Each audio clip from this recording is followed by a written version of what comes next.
Yusri, hari tu saya ada ternampak iklan di Facebook tentang Perkeso. Awak tahu tak apa tu Perkeso? Oh, Perkeso. Saya tahu sajalah kan. Perkeso ni merupakan agensi yang penting yang menyediakan perkhidmatan kepada kebajikan pekerja di Malaysia.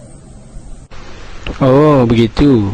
Tapi apa kepentingan Perkeso dalam kehidupan kita ni, Yusri? Okey, untuk lebih lanjut anda boleh menyaksikan video ini.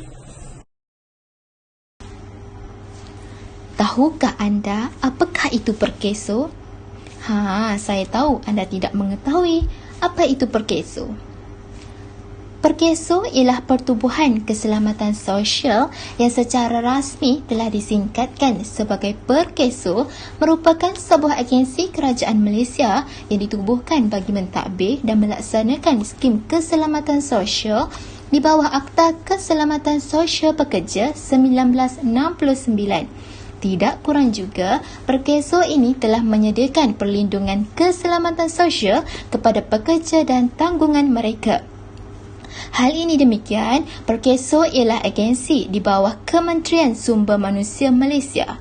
Namun, Pertubuhan Keselamatan Sosial itu Perkeso mempunyai beberapa perkara yang terdapat dalam agensi, iaitu sejarah Perkeso, tujuan penubuhan, individu yang layak, skim yang diberi, kategori caruman Perkeso, skop liputan dan pelaksanaan dan lain-lain lagi. Tahukah anda bagaimana sejarah penubuhan Perkeso? Saya tahu anda tidak mengetahui sejarah penubuhan Perkeso kan? Okey, jom kita ketahui sejarah penubuhan Perkeso. Sejarah penubuhan Perkeso bermula pada tahun 1958 apabila kajian keselamatan sosial telah dijalankan oleh pakar daripada Pertubuhan Buruh Antarabangsa pada tahun 1962. Sebuah jawatan kuasa tertinggi dibentuk untuk mengkaji hasil kajian ini. Hasil daripada laporan kajian tersebut telah menjadi asas kepada Akta Keselamatan Sosial yang telah diluluskan oleh Parlimen dalam tahun 1969 dengan tujuan untuk memberi perlindungan keselamatan sosial kepada pekerja-pekerja dan tanggungan mereka. Perkeso telah ditubuhkan sebagai sebuah jabatan kerajaan pada 1 Oktober 1971 bagi menguatkuasakan Akta Keselamatan Sosial Pekerja 1969 dan kemudian menjadi sebuah badan berkanun mulai 1 Julai 1985. Pada 1 Januari 1992, Perkeso telah diasingkan daripada sistem saraan baru kerajaan dan sistem saraan baru telah diperkenalkan. Perkeso mentadbir skim keselamatan sosial yang memberi perlindungan kepada para pekerja terhadap beberapa kejadian luar jangka seperti bencana pekerjaan termasuk kemalangan semasa perjalanan, keilatan dan kematian. Saya akan menerangkan bahagian tujuan penubuhan Perkeso. Seperti yang kita ketahui, konsep perlindungan keselamatan atau dikenali sebagai Perkeso berteraskan konsep tanggungjawab bersama menerusi sumber terkumpul, perkongsian risiko dan penggantian pendapatan. Oleh itu, Perkeso ditubuhkan adalah untuk memberi perlindungan keselamatan sosial kepada pekerja dan tanggungannya menerusi skim-skim perlindungan yang telah disediakan. Antaranya ialah bantuan perubatan dan kewangan kepada pekerja yang tidak berupaya akibat daripada penyakit ataupun kemalangan. Seterusnya, Perkeso ditubuhkan untuk membantu tanggungan pekerja yang telah meninggal dunia akan diberikan pencen sebagai bantuan menyara keluarga. Okey, selain itu, bagi bahagian individu yang layak adalah salah seorang daripada 6.5 juta pekerja di Malaysia yang didaftarkan di bawah Perkeso dan juga jika seseorang pekerja di bawah 60 tahun dan bekerja di sektor swasta dengan gaji bulanan.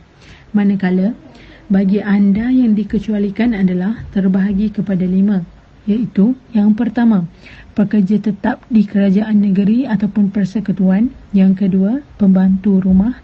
Yang ketiga, bekerja sendiri. Yang keempat, pemilik perniagaan atau rakan kongsi. Dan akhir sekali adalah pasangan kepada pemilik perniagaan atau rakan kongsi pekerja asing.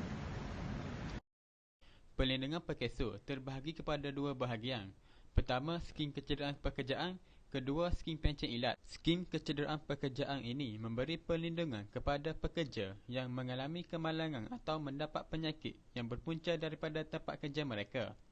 Sebagai contoh, pekerja mengalami kemalangan atau mendapat penyakit hasil daripada tempat kerja mereka. Seterusnya ialah skim pencen ilat. Seseorang yang berinsurans dianggap sebagai mengidap keilatan apabila mengalami suatu keuzuran sama ada boleh sembuh ataupun tidak boleh sembuh. Skim ini memberi perlindungan 24 jam kepada pekerja dari keilatan atau kematian akibat daripada sebarang sebab dan tidak berkaitan dengan pekerjaannya. Antara faedah yang diterima hasil daripada perlindungan perkeso ini ialah faedah perubatan, allowance layanan sentiasa, kemudahan pemulihan jasmani, bantuan ilat serta faedah pendidikan. Kategori caruman perkeso. Tahukah anda kategori caruman perkeso terbahagi kepada berapa? Jadi di sini menunjukkan bahawa kategori caruman perkeso terbahagi kepada 2 kategori, iaitu kategori pertama dan juga kategori kedua. Pada kategori pertama ialah skim bencana pekerjaan dan juga skim keilatan, di mana kategori ini sesuai untuk semua pekerja di bawah 60 tahun untuk menyertainya. 0.5% daripada gaji bulanan pekerja yang harus dijarum. Manakala kategori kedua pula ialah skim bencana pekerjaan sahaja, di mana kategori kedua ini ialah untuk pekerja yang berusia 60 tahun ke atas dan masih bekerja. Selain itu, ianya juga untuk pekerja yang berusia di atas 55 tahun yang telah membuat caruman perkeso pertama mereka. Assalamualaikum warahmatullahi wabarakatuh. Saya akan menerangkan skop liputan dan pelaksanaan. Yang pertama adalah kelayakan pemandu teksi atau perkhidmatan seumpamanya. Bersyarat warga negara, daftar dengan JPJ, agensi LPKP, mempunyai lesen memandu, mempunyai kad pemandu teksi atau surat kebenaran yang masih sah laku oleh agensi berkaitan atau LPKP. Yang kedua adalah faedah-faedah yang disediakan adalah perubatan, hilang upaya sementara, hilang upaya kekal, allowance layanan sentiasa, orang tanggungan, pengurusan mayat, kemudahan pinjaman pendidikan, kemudahan pemulihan jasmani, vocational dan program return to work. Yang ketiga adalah cara pendaftaran. Pendaftaran secara online melalui portal iPerkeso. Dokumen yang diperlukan adalah talian telefon bimbit dan email yang masih aktif, lesen memandu yang sah, kad pemandu teksi yang masih sah laku atau surat izin atau kebenaran dari LPKP. Yang terakhir adalah bayaran caruman. Bayaran dibuat secara atas talian melalui perbankan internet bagi perlindungan tempoh setahun. Langkah-langkah pembayaran adalah lengkapkan proses pendaftaran iPerkeso. Yang kedua adalah pilih pembayaran melalui financial process exchange. Yang terakhir adalah cetak resit sebagai bukti pembayaran.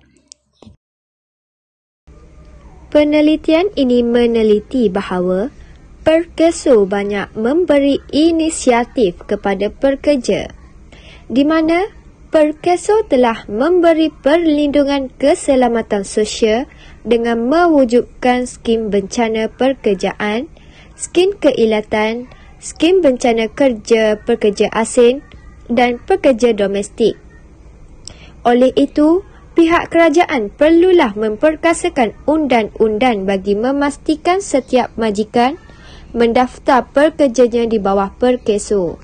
Dengan ini, dapat menjamin keselamatan pekerja dan dapat meringankan beban jika berlakunya perkara di luar jangkaan.